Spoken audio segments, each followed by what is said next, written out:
Here are 5 signs you might not be a good investor, and they all lead up to one word. I'll give you that word at the end of the video. All right, let's dive in.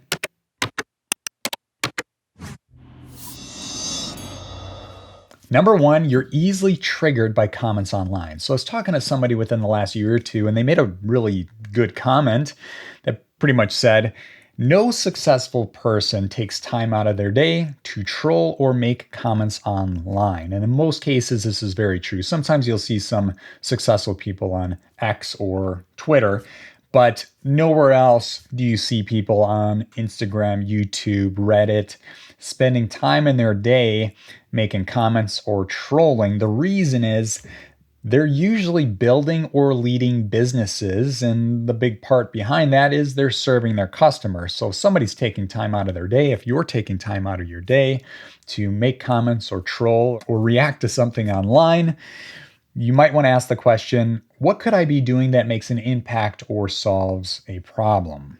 Number 2, you're easily triggered by people or events in the real world. So let's say you're driving down the road and somebody cuts you off. How do you react? Is it totally okay? You're getting to your destination on time? Or do you freak out, start swearing, and give them a hand gesture? There's also circumstances where people might have conflicts with family members at the holidays. Let's say it's a sibling, maybe a parent, or maybe a cousin. And every time you see them, they make a comment and you respond. And this causes them to keep giving you or keep delivering comments year over year or whenever you have these events. Same thing goes for that one friend or acquaintance who seems to get under your skin. They always manage to say something to give you reaction. And that's the key here is you're giving them what they want. It's like that meme I think a lot of us have seen. It's Michael Jackson smiling and eating popcorn. And what they're doing is these people are saying something and then they sit back and enjoy the show, which happens to be you. So if you can not react, they probably will stop getting under your skin. So number 3, you're a service switcher. So here's what I mean by this.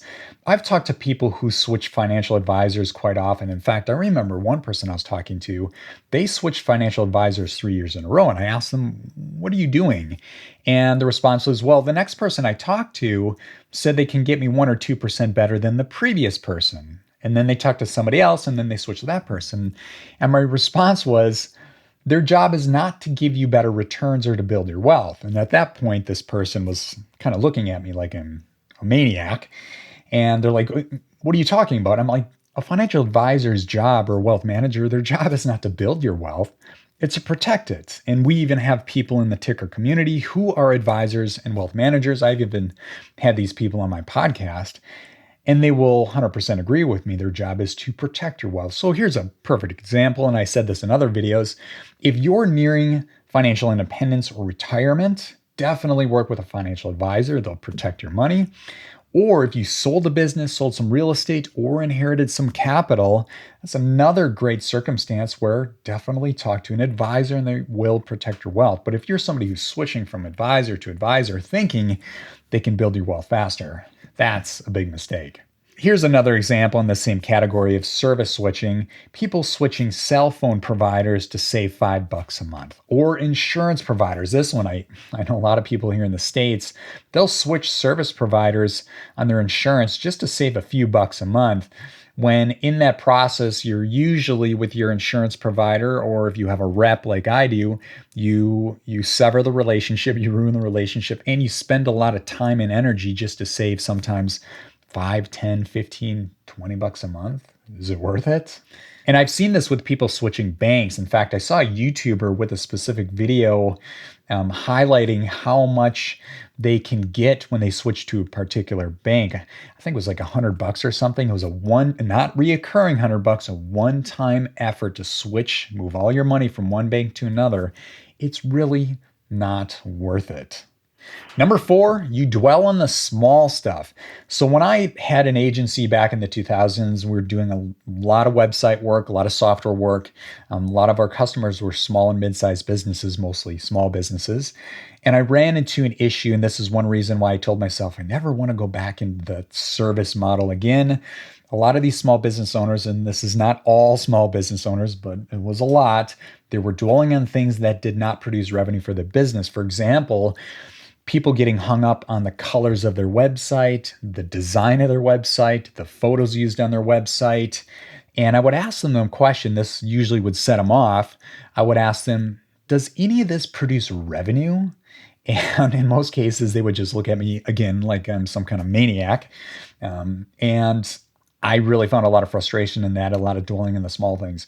I also noticed this in the corporate world with middle managers, not all middle managers, but a lot. And I think few of you know where I'm going with this. Some of these middle managers spending hours, sometimes days, working on the colors and the fonts, and sometimes the design of their PowerPoints. And again, I would ask them the question, how much revenue does this PowerPoint design produce for the company? And they usually hated that question. But again, it's pointless. It's a lot of time and energy that does not produce any true results for anybody. And then I remember somebody told me something. This was an awesome quote, and I try to remind myself of this often. If I'm not going to worry about something in 5 years, why worry about it right now? And again, don't sweat the small stuff. Don't dwell on the small stuff. Usually a big waste of time. And this transitions to number 5, which is you avoid to see the big picture. So when something's going wrong in my life, I like to use a technique called zooming out. What I essentially do is this. It's like, okay, so if I'm frustrated with something or something in my life is not going right and I'm about to get upset, I tell myself, okay, let's zoom out to get myself perspective on how good we have it. Here's an example. So in the world today, a lot of people don't know this, but I'm into donating to charities that are really focused on food and water. So 25% of the global population does not have access to fresh drinking water. And there's something like 3 million people a year that die from lack of water. And a third of those people are children. Here in the US, for those of you that live in the US, we have faucets that produce clean water. So here in the States, if we have anything to complain about, I tell you what, we shouldn't. We have access to clean drinking water. Same thing for food. About 11% of the global population does not have access to food and they're going to bed hungry. Same thing in the US as well as a lot of developed countries. We have grocery stores. We don't have a whole lot to complain about, yet we still do. So zooming out is a technique that I found works really well just to reset, gain perspective. Hey, you've got it pretty good. And then there's a lot of people out there, when things aren't going right, they like to place blame on outside circumstances or other people.